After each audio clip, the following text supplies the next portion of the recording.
Hello students, Sushant over here. I hope you are all doing fine. So let me just brief it up what are the things that we are going to learn in this class. Right. So बेटे हम इस class के अंदर chapter number 9th class 9th का force in laws of motion के बारे में पढ़ेंगे. बेसिक इंट्रोडक्शन लेंगे कि basically what this chapter is all about. Right. तो इस चैप्टर को आगे बढ़ाने से पहले, इनफैक्ट शुरू करने से पहले, मैं आपको मोशन के कुछ कंसेप्ट्स रिवाइज कराना चाहूँगा, बिकॉज उन्हीं के बेसिस पर आप सीख सकते हो कि force and laws of motion के अंदर जो चीज़ें आने वाली हैं वो आप तभी अच्छे से पढ़ पाओगे, तभी अच्छे से समझ पाओगे. You will have a good understanding of all these things only when you have a good understanding of what basically motion is. Right. तो बेटे देखो, अगर मैं मोशन की बात करता हूं तो सबसे पहली बात जो मेरे माइंड में आती है वो मेरे ख्याल से होता है कि जब भी कोई चीज मूव करेगी तो मैं कहूंगा कि वो मोशन में है. राइट. अगर कोई भी चीज मूव नहीं कर रही है तो मैं कहूंगा कि भैया वो रेस्ट पर है. इसका मतलब कोई भी चीज मोशन में तभी होगी जब वो चल रही होगी, मतलब अपनी पोजीशन को बार बार चेंज कर रही होगी, तभी मैं कहूंगा कि जो चीज है या कोई भी ऑब्जेक्ट है वो मोशन पर है, रेस्ट पर नहीं है. अगर वो ऑब्जेक्ट अपनी पोजीशन को with respect to time change नहीं कर रहा है, मतलब एक ही जगह पर खड़ा हुआ है, that object would be said to be at as rest. तब मैं कह सकता हूं कि बेटे वो जो पर्टिकुलर ऑब्जेक्ट है वो रेस्ट पर है. राइट. तो दूसरी बात अब आती है कि अगर मेरे को किसी ऑब्जेक्ट को रेस्ट से मोशन में लाना है, ध्यान से सुना बेटा, रेस्ट से मोशन में लाना है, that means an object is at rest and you want it to be in motion. That means you want to change the state of that very particular object. आप उस ऑब्जेक्ट की state को change करना चाहते हो, चाहे वो rest पर हो चाहे वो मोशन में हो. तो मैंने कंसिडर किया बेटा कि एक ऑब्जेक्ट रेस्ट पर है इनिशियली, मतलब उसकी इनिशियल पोजीशन जो है वो स्टेबल है और वो रेस्ट पर पड़ा हुआ है एक ही जगह पर. राइट. अब अगर मैं चाहता हूं कि मैं उसको मूव कराऊं, दैट मीन्स मोशन में लाऊं, वो ऑब्जेक्ट मोशन में आए, तो मेरे लिए बहुत जरूरी है कि बाहर से कोई ना कोई एक एक्सटर्नल फोर्स लगनी चाहिए जो कि उस ऑब्जेक्ट की स्टेट को चेंज करेगी. दैट मीन्स अगर वो रेस्ट में है तो उसको मोशन में लाएगी, मोशन में है तो रेस्ट में लाएगी. आप सभी को पता है कि अगर एक ऑब्जेक्ट है, लेट्स से एक एग्जांपल लेते हैं. अब आप साइकिल चला रहे हो तो बेटा जब तक आप पेडलिंग नहीं करोगे, पेडल नहीं मारोगे साइकिल को, तो ऑब्वियसली बात है कि आपकी साइकिल मूव नहीं कर सकती अनलेस कि कोई पीछे से धक्का ना मार रहा हो. मतलब अगर आप पेडलिंग कर रहे हो तो आप भी एक एक्सटर्नल फोर्स अप्लाई कर रहे हो साइकिल पे, जिसके थ्रू वो रेस्ट से मोशन में आ रही है. उसी तरह से बेटे अगर मैं बात करूं कि लेट्स से आप पेडलिंग नहीं कर रहे लेकिन पीछे से कोई धक्का मार रहा है. कितनी बार होता है कि हमारी गाड़ी या स्कूटर खराब हो जाता है तो पीछे से कोई धक्का मारता है. राइट. तो दोनों ही केस में बेटे एक ही काम हो रहा है, चाहे आप पेडलिंग कर रहे हो या फिर पीछे से कोई धक्का लगा रहा है. दोनों ही केस में एक ऑब्जेक्ट पर जो कि रेस्ट पर था, जो कि आपकी साइकिल है वो रेस्ट पर थी और उसके ऊपर एक एक्सटर्नल फोर्स लगाई गई है कि नहीं, जिसकी वजह से वो रेस्ट से मोशन में आई. दूसरी बात यहां नोट करने वाली बेटे ये है कि देखो जब तक आप फोर्स लगाते रहते हो तब तक वो मूव करते रहती है कि नहीं. कहने का मेरा ये मतलब है कि जब तक आप लेट से पेडलिंग करते रहते हो तब तक जो आपकी साइकिल है वो मूव करते रहती है. एक बार आपने पेडल करना बंद किया, the speed of the cycle would start to slow down. Right. मतलब उसकी बेटे जो स्पीड है वो धीरे होना शुरू हो जाएगी और एक टाइम ऐसा भी आएगा कि आपकी साइकिल रुक जाएगी अगर आप पैडल नहीं करते हो तो. राइट. अब बेटे ऐसा क्यों होता है, कैसे होता है, ये सब बात की बातें हम force and laws of motion में ऐसी बहुत सी बातें पढ़ेंगे, ऐसे बहुत से फैक्टर्स पढ़ेंगे, बहुत सी चीजें पढ़ेंगे. ठीक. आई होप अब आपको क्लियर है कि मोशन क्या होता है, किस तरह से ऑब्जेक्ट को मोशन में लाया जाता है. मतलब बेटे देखो ये सब समझाने का मेरा एक ही था, कंक्लूजन सिर्फ एक ही है कि किसी भी ऑब्जेक्ट की स्टेट को चेंज करने के लिए उसको एक एक्सटर्नल फोर्स की जरूरत है. राइट. अब एक्सटर्नल फोर्स से आप कुछ ऐसा मतलब मत निकालना, बिकॉज देखो एक्सटर्नल फोर्स होने के बहुत मतलब होते हैं. एक्सटर्नल फोर्स बैलेंस्ड भी होती है, एक्सटर्नल फोर्स अनबैलेंस्ड भी होती है. ये टर्म्स मैं आपको बहुत अच्छे से समझाऊंगा जब हम आगे force and laws of motion chapter पढ़ेंगे. अभी फिलहाल के लिए आपका बेस डेवलप हो चुका है. So let's move on to the chapter force and laws of motion. Right. अब बेटे देखो अब अगर मैं फोर्स की बात करूं, आपको पता है कि किसी भी ऑब्जेक्ट को अगर मतलब उसके ऑब्जेक्ट की स्टेट को चेंज करना है तो आपको फोर्स की जरूरत है। लेकिन ये फोर्स आखिरकार है क्या? अगर हम फोर्स के बारे में बेटे सोचते हैं तो पहली चीज मेरे ख्याल से जो हमारे माइंड में आनी चाहिए हम बॉलीवुड लवर्स के लिए, वो ये पिक्चर होगी जो आपको स्क्रीन पे दिखाई दे रही है, जॉन अब्राहम की movie which was titled as force, है कि नहीं? तो क्या ये फोर्स है?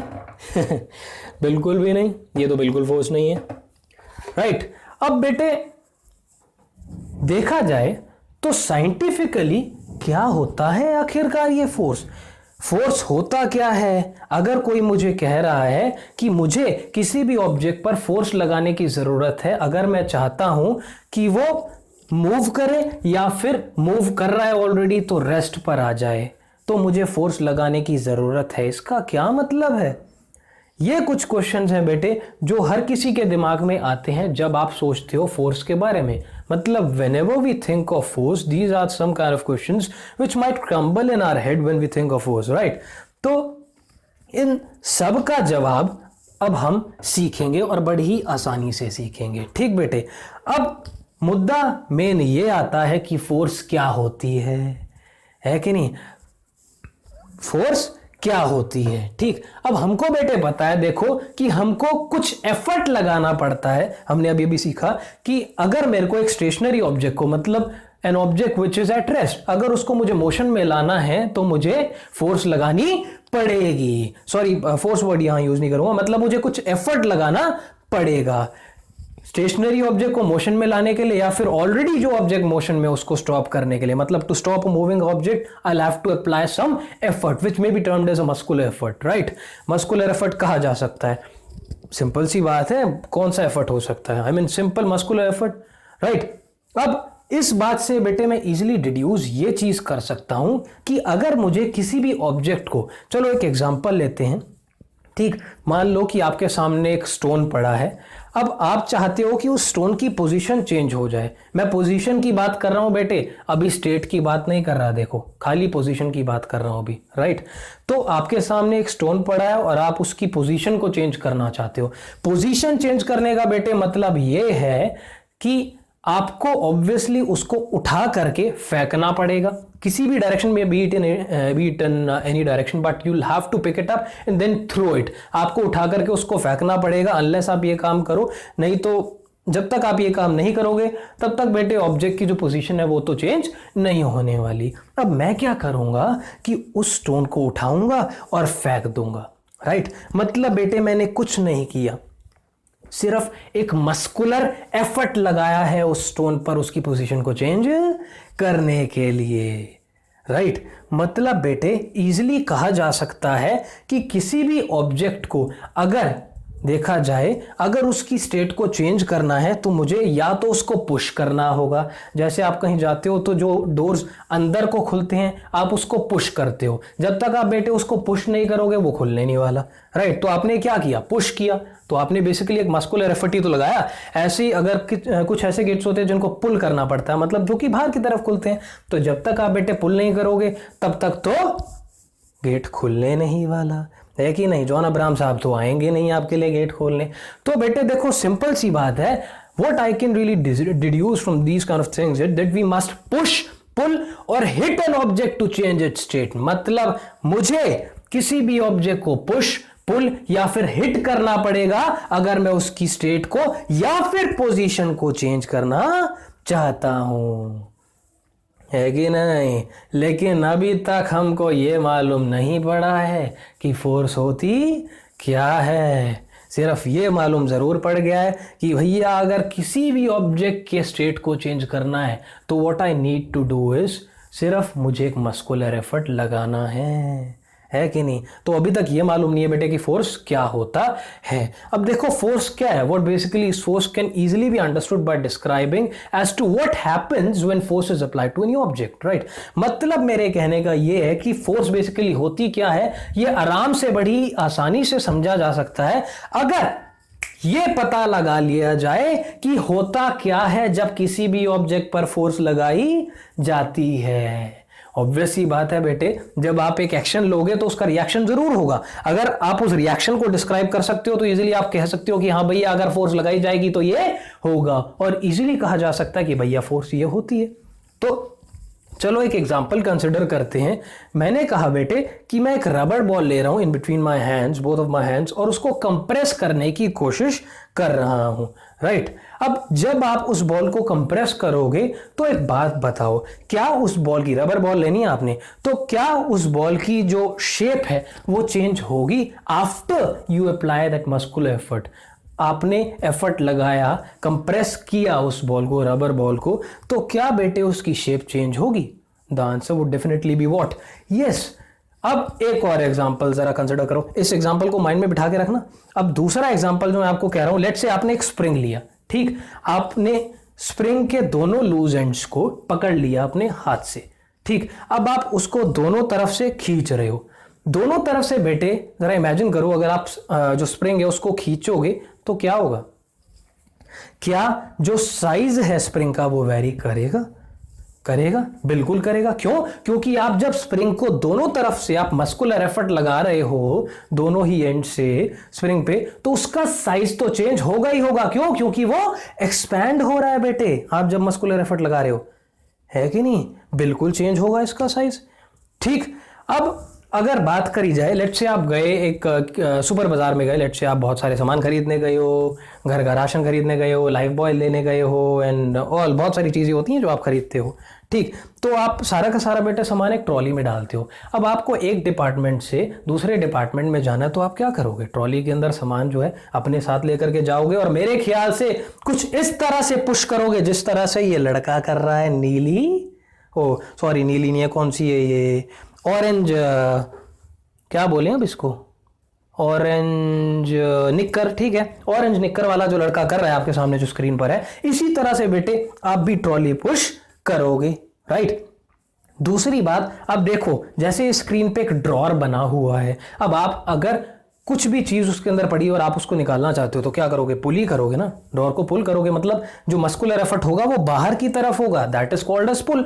पुश का मतलब क्या होता है? जो मस्कुलर एफर्ट है वो अंदर की तरफ होता है। पुल का मतलब क्या है? कि जो मस्कुलर एफर्ट है वो बाहर की तरफ आएगा। तो इस केस में ड्रॉर को आपने पुल किया है in order to take that thing out which is kept inside that drawer, right. अब इसमें बेटे देखो, ये जो लड़की है ये हॉकी से हिट करने की कोशिश कर रही है। इवन किसी भी हम हॉकी प्लेयर की बात करें तो वो क्या करते हैं?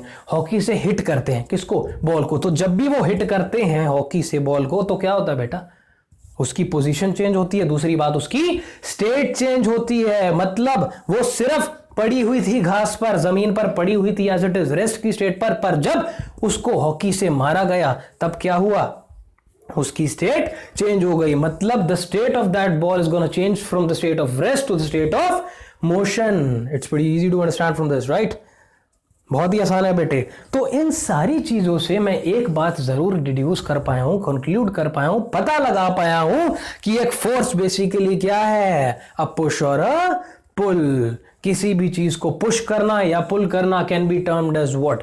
Application of force. मतलब आप अगर किसी भी ऑब्जेक्ट को पुश कर रहे हो, पुल कर रहे हो, या फिर तीसरी बात हिट कर रहे हो, तो आप कह सकते हो क्या? कि एक फोर्स अप्लाई की जा रही है कि नहीं? तो बेटे मैंने क्या कहा था? मैंने कहा कि अगर आप ये डिस्क्राइब कर पाते हो कि फोर्स लगाने के बाद क्या सिचुएशन होती है, यही कहा था मैंने, अगर आपको याद हो, कि अगर बेटे हम ये डिस्क्राइब कर पाते हैं कि बेसिकली फोर्स लगाने के बाद ऑब्जेक्ट को क्या होता है, राइट, तो मैं इजीली बता सकता हूं कि फोर्स क्या होती है। अब अगर जो हमने एग्जांपल्स पढ़े आप उसमें देखो, चाहे हॉकी का एग्जांपल हो बेटे, तो क्या हुआ? उसका जो स्टेट ऑफ रेस्ट था जब आपने हॉकी से मारा बॉल को, वो चेंज हो गया स्टेट ऑफ मोशन में। इजीली बताया जा सकता है। उसी तरह से आप जब गेट को पुल कर रहे थे तो उसकी स्टेट चेंज हुई, रेस्ट पर था, मोशन में आया तभी खुलेगा, रेस्ट पर रहेगा तो खुलेगा कैसे? है कि नहीं?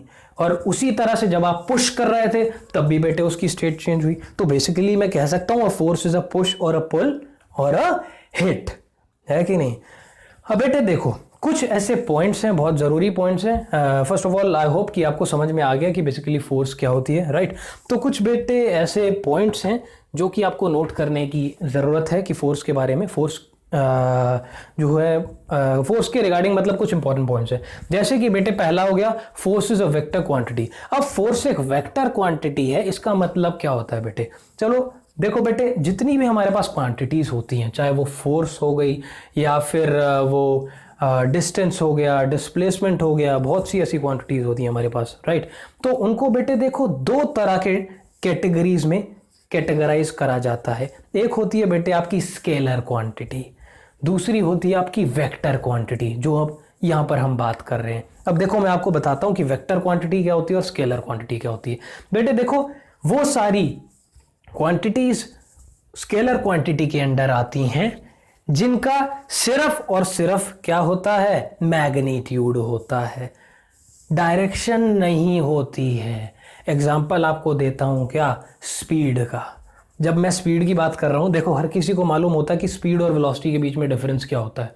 आई होप आपको पता है। स्पीड और वेलोसिटी बेटे देखो थ्योरेटिकली दोनों चीजें सेम है, लेकिन प्रैक्टिकली देखा जाए तो both of them are pretty much different. One that is the speed is scalar quantity and if we talk about velocity that is a vector quantity. जब हम स्पीड की बात कर रहे हैं बेटे, तो जब भी आपको क्वेश्चन दिया जाएगा, लेट्स से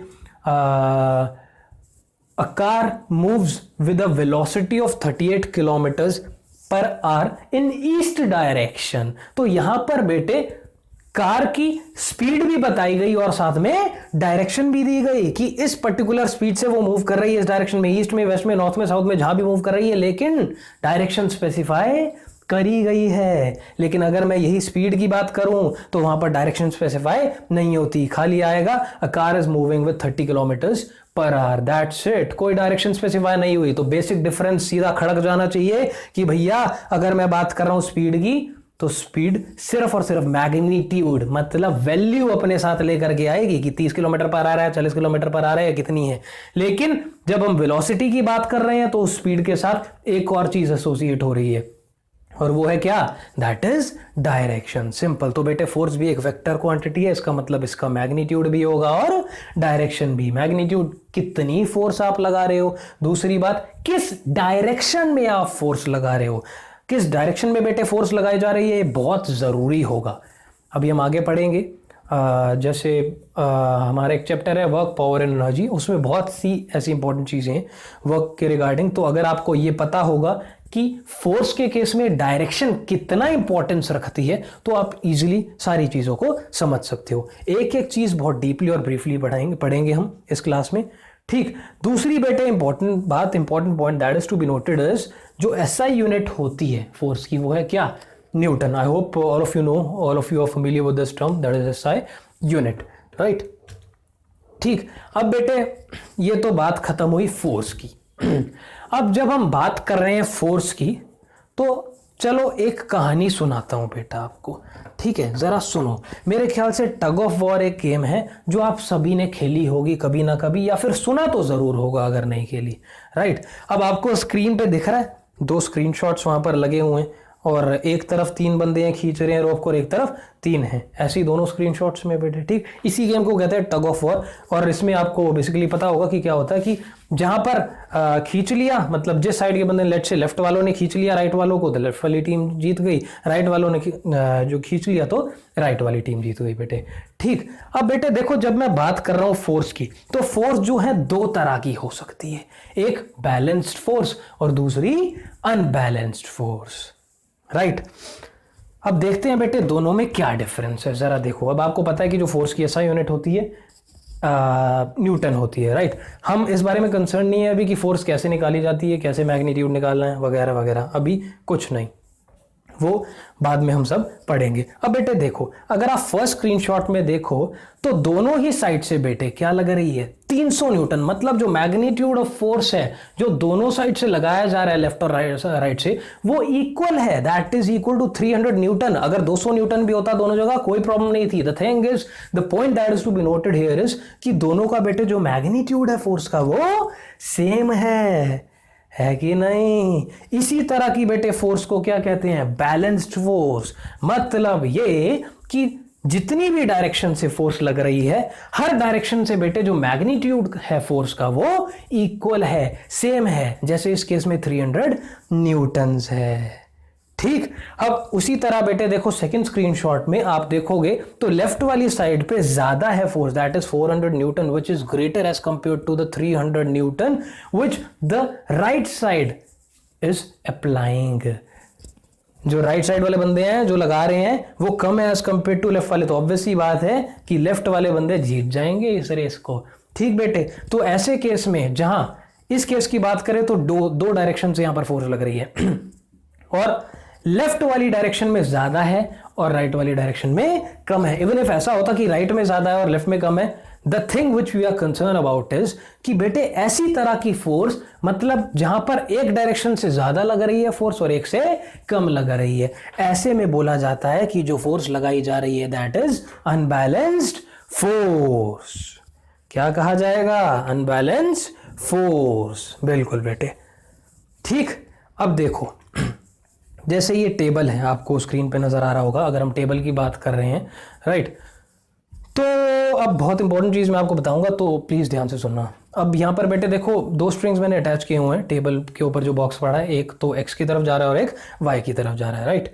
अब मैंने कहा जी कि एक्स और वाई दोनों ही सेम मैग्नीट्यूड की फोर्स लगा रहे हैं। मतलब अब आपको पता है क्या होता है, मतलब यहां पर बैलेंस फोर्स लग रही है। किस पे लग रही है फोर्स? तो बॉक्स पर लग रही है। मतलब जो फोर्स लगाई जा रही है बॉक्स के ऊपर, वुडन बॉक्स के ऊपर, वो कितनी है बेटे? सॉरी, वो कैसी है? बैलेंस्ड फोर्स है। लेट्स से अब मैं इन को मैग्नीट्यूड दे देता हूं। एक्स जो है 10 न्यूटन की फोर्स लगा रहा है और जो वाई है वो भी 10 न्यूटन की फोर्स लगा रहा है। That would mean balance force act कर रही है इस बॉक्स पर। ठीक। अब बेटे देखो ऐसे केस के अंदर जहां पर एक्स और वाई ऑपोजिट डायरेक्शन में, ध्यान से समझना, ऑपोजिट डायरेक्शन में जब इक्वल मैग्नीट्यूड की फोर्स बेटे लगती है तो मोशन होगा या नहीं होगा, ये जानने की बात है कि नहीं? क्योंकि हमने बेटे देखा, अब देखो एक्स भी पुल कर रहा है अपनी तरफ और वाई भी पुल कर रहा है, तो यहां पर पुल हो भी रहा है। तो हम ऑलरेडी पढ़ चुके हैं कि जो फोर्स है दैट इज अ पुश और अ पुल और अ हिट। तो इस केस के अंदर फोर्स तो बेटे लगाई जा रही है कि नहीं? हमको ये भी पता है कि जब फोर्स लगेगी, अभी तक तो ये पता है कि भैया जब किसी ऑब्जेक्ट पे फोर्स लगेगी तो वो मूव जरूर करेगा। स्टेट ऑफ रेस्ट पे है तो मोशन में आएगा और मोशन में है तो रेस्ट पे आएगा। लेकिन क्या इस केस के अंदर ये बॉक्स मूव करेगा जब एक्स और वाई दोनों इक्वल मैग्नीट्यूड की फोर्स लगा रहे हैं which is equal to 10 newton? Answer would be no, move नहीं करेगा बेटे। क्यों नहीं करेगा? बिकॉज ऑपोजिट डायरेक्शन में जब भी इक्वल मैग्नीट्यूड की, ध्यान से सुनना, जब भी ऑपोजिट डायरेक्शन में इक्वल मैग्नीट्यूड की बेटे फोर्स अप्लाई करी जाएगी तो दोनों फोर्स, दोनों डायरेक्शन में जो फोर्स लग रही है वो एक दूसरे के इफेक्ट को नलिफाई कर देंगी, एलिमिनेट कर देंगी, मतलब खत्म कर देंगी। ना तो एक्स वाली फोर्स जो लगाई जा रही है वो मायने रख रही है इस केस में, और ना ही वाई वाली, बिकॉज दोनों का मैग्नीट्यूड बराबर है। तो जितना एक्स अपनी तरफ खींचने की कोशिश कर रहा है उतनी फोर्स से वाई भी खींचने की कोशिश कर रहा है। As a result there would be no motion. जो बॉक्स है स्टिल पड़ा रहेगा, मतलब रेस्ट पर पड़ा रहेगा, कोई मोशन नहीं होगा। वही बात समझ में? ठीक। अब जरा दूसरा केस कंसिडर करो। अब दोबारा वही एक्स और वाई है बेटे हमारे पास, लेकिन there is a slight change in the magnitude of the force that both of them are applying. अगर मैं एक्स की बात कर रहा हूं तो बेटे जो मैग्नीट्यूड ऑफ फोर्स वो लगा रहा है वो मैंने ली कितनी? 20 न्यूटन, और वाई की ली कितनी? खाली 10 न्यूटन। राइट। तो y की कम है, ध्यान रखना, x की ज्यादा है। x की 20 न्यूटन है और y की 10 न्यूटन है। अब इस केस में बेटे जब दोनों तरफ से अभी भी फोर्स लग रही है, लेकिन सिर्फ डिफरेंस पिछले वाले केस से इतना ही है कि दोनों केस में वहां पर इक्वल मैग्नीट्यूड की फोर्स लग रही थी, जबकि यहां पर अनइक्वल है। अब आपको पता है कि यहां पर बॉक्स के ऊपर अनबैलेंस फोर्स लग रही है कि नहीं? तो क्या मोशन होगा या नहीं होगा? अगर होगा तो किस डायरेक्शन में होगा? ये सारी बातें जानने वाली हैं। ठीक। अब x मैंने कहा भैया 20 न्यूटन के मैग्नीट्यूड की फोर्स लगा रहा है, जबकि y कंपैरेटिवली कम लगा रहा है, that is equal to 10 newton. तो बेटे इस केस में जनरल सी बात है, जो ज्यादा फोर्स लगाता है, आपको पता है टग ऑफ वॉर में भी ऐसा होता है, हमने अभी एग्जांपल लिया था जहां पर 400 न्यूटन थी, वहां पर खींचे चले जाएंगे लोग। ठीक। तो यहां पर भी बेटे x क्योंकि ज्यादा फोर्स लगा रहा है कंपेयर टू y, तो जो वुडन बॉक्स है वो x की डायरेक्शन में मूव करने लग जाएगा, मतलब मोशन होगा। और मोशन किस डायरेक्शन में होगा? x की डायरेक्शन में बेटे होगा। समझ आई बात? यही अगर मैं उल्टा दूं केस को, x की 10 न्यूटन कर दूं मैग्नीट्यूड और y की 20 न्यूटन कर दूं, तो जो मोशन होगा किसकी डायरेक्शन में होगा? इस बार मोशन y की डायरेक्शन में होगा। तो इस बार जो दोनों फोर्सेस का इफेक्ट था वो नलिफाई नहीं होगा, क्योंकि एक की तो फोर्स ज्यादा है और दूसरे की उससे कम है। तो बेटे जहां ज्यादा फोर्स लग रही होगी, ऑब्वियस सी बात है मोशन उस साइड होगा, मोशन तो जरूर होगा, और मोशन उधर ही होगा उस ऑब्जेक्ट का जिस डायरेक्शन में फोर्स ज्यादा लगाई जा रही है। आई बेटे बात समझ में? तो अब क्लियर है आपको कि बैलेंस फोर्स क्या होता है और अनबैलेंस फोर्स क्या होता है, और बैलेंस लगाई जाए तो उसका रिजल्ट क्या आता है, अनबैलेंस फोर्स लगाई जाए तो उसका रिजल्ट क्या आता है। ठीक, अब जरा कंसिडर करो, ये जो आपके सामने एक स्क्रीनशॉट आया है, यहां पर एक गर्ल और एक बॉय है, और एक क्यूबॉइडल बॉक्स को वो एक रफ सरफेस, ध्यान रखना रफ सरफेस पर बेटे पुश करने की कोशिश कर रहे हैं। जहां उनके हाथ है वहां से वो फोर्स लगाएंगे तो ऐसे पलटता हुआ जाएगा, मतलब जाना चाहिए, है कि नहीं? अब क्वेश्चन ये आता है बेटे कि क्या होगा अगर कुछ ऐसे बच्चे एक बॉक्स को एक रफ सरफेस के ऊपर पुश करने की कोशिश करेंगे, है कि नहीं? तो क्या होना चाहिए बेटे? मेरे ख्याल से तो मूव कर जाना चाहिए। आपको क्या लगता है? ये ध्यान रखना कि ये रफ सरफेस है, स्मूथ सरफेस नहीं है। तो रफ सरफेस होगा बेटे तो ऑब्वियसली बात है कि फ्रिक्शन ऑफर करेगा, ये ध्यान रखना।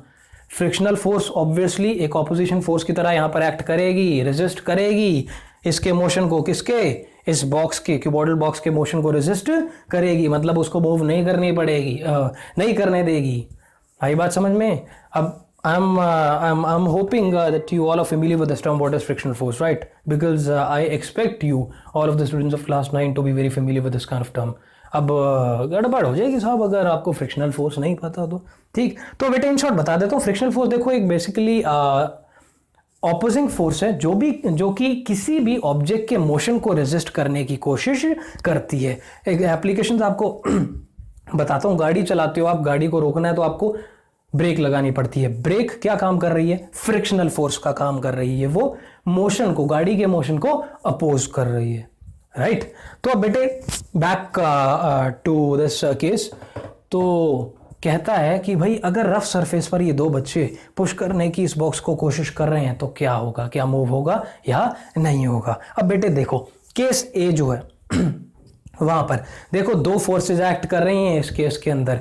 एक तो वो फोर्स जो कि ये दोनों बच्चे लगा रहे हैं, दूसरी फोर्स बेटे आपकी फ्रिक्शनल फोर्स जो कि रेजिस्ट कर रही है मोशन को, वो मूव नहीं करने देगी इसको। तो अब जरा ध्यान से समझना, यहां पर भी बैलेंस और अनबैलेंस का फंडा बड़ी ही आसानी से आपको समझ में आएगा और पता चलेगा कि यहां किस तरह से एप्लीकेशन ऑफ फोर्स हो रहा है।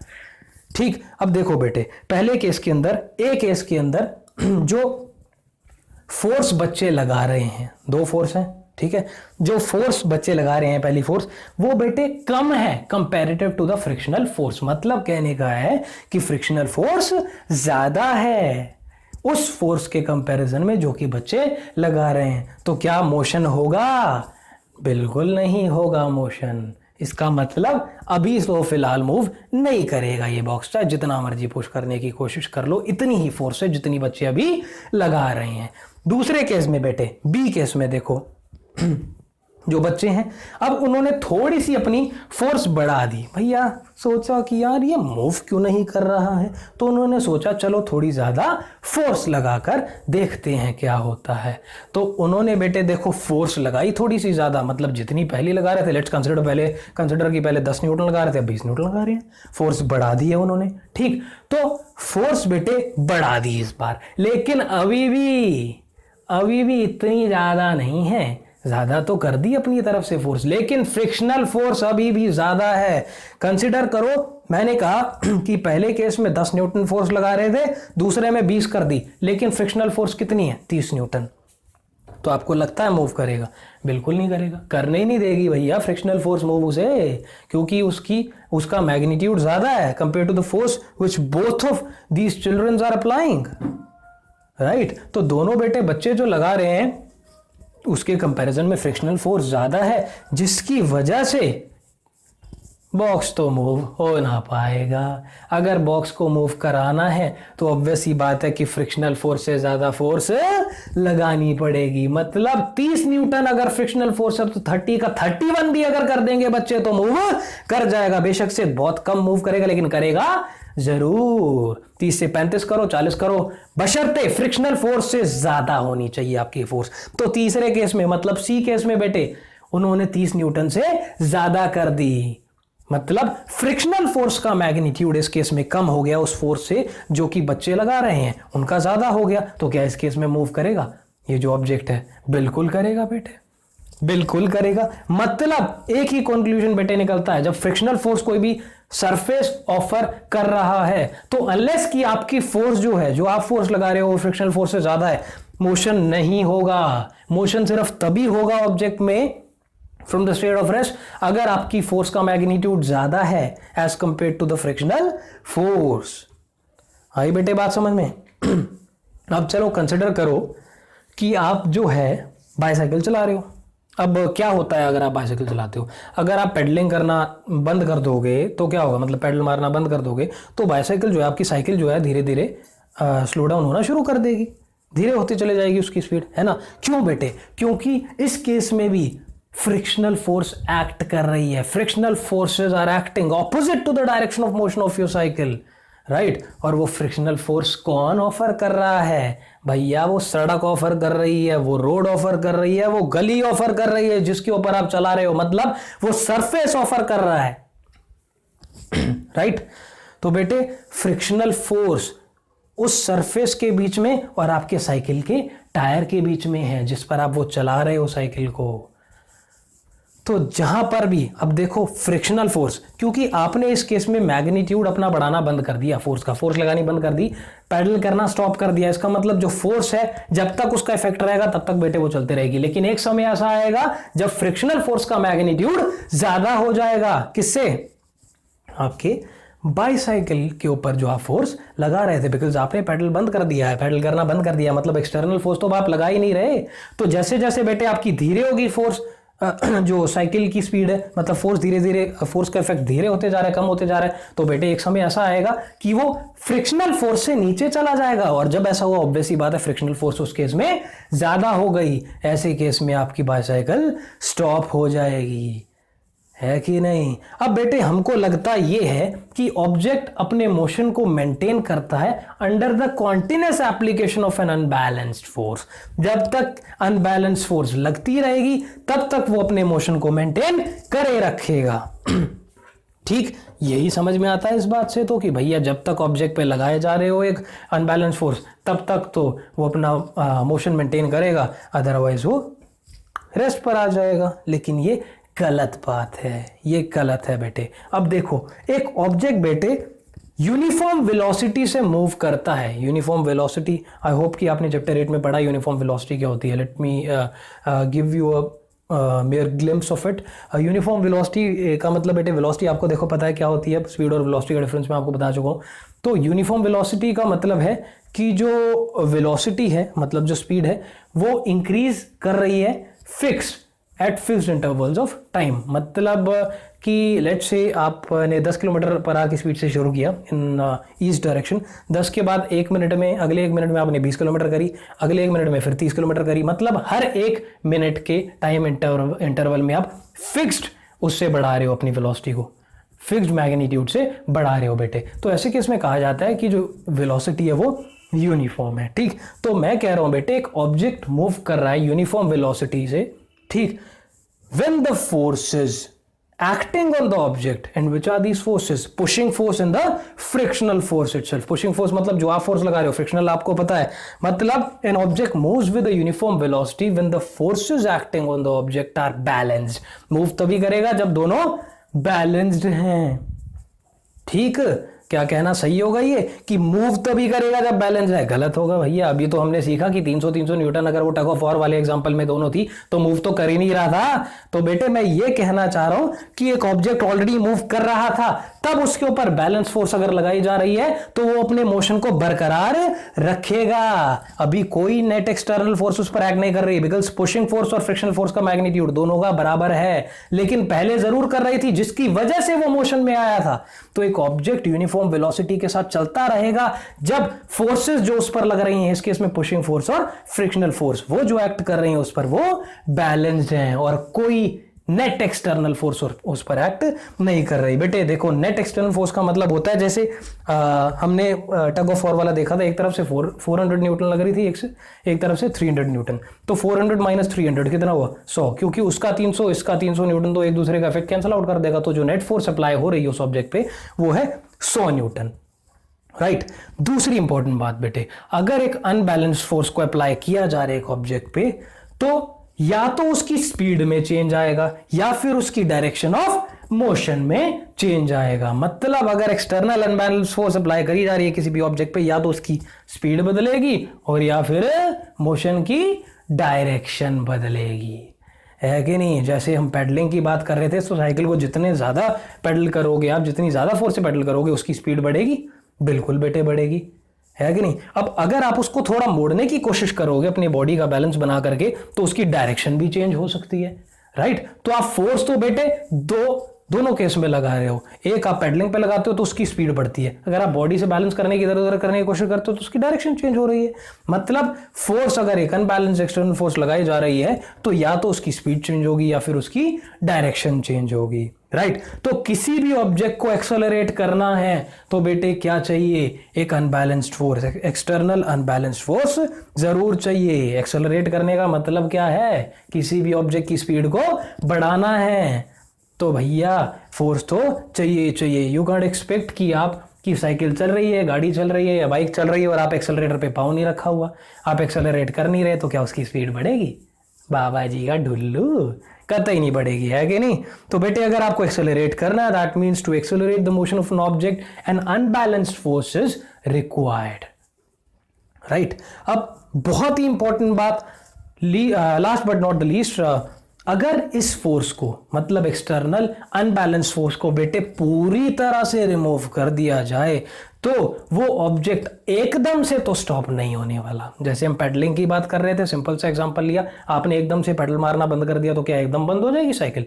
बिल्कुल भी नहीं। तो बेटे होगा क्या, जो ऑब्जेक्ट है it would continue to move with the velocity it has acquired till then, मतलब तब तक उसने जितनी वेलोसिटी एक्वायर करी आपके फोर्स लगाने की वजह से, जो आप इनिशियली लगा रहे थे, अभी बंद किया ना, पहले लगा रहे थे तो उसने कुछ वेलोसिटी एक्वायर करी है, जब तक बेटे मूव करना चालू रखेगी वो, it would continue to move with the velocity it has acquired till then, जितनी वेलोसिटी उसने तब तक एक्वायर करी है जब आप फोर्स लगा रहे थे, तब तक तो करता रहेगा। और मैंने बताया आपको, अच्छे से समझाया कि वो उसका मोशन स्टॉप कब होगा, जब बेटे उसके ऊपर जो फोर्स लगा रहे थे, मतलब उसकी वेलोसिटी धीरे धीरे कम होती चले जाएगी, फ्रिक्शनल फोर्स एक समय पे पुशिंग फोर्स को हावी कर देगी और उसका मोशन बंद हो जाएगा, मतलब आपकी साइकिल अल्टीमेटली रेस्ट पर आ जाएगी, है कि नहीं।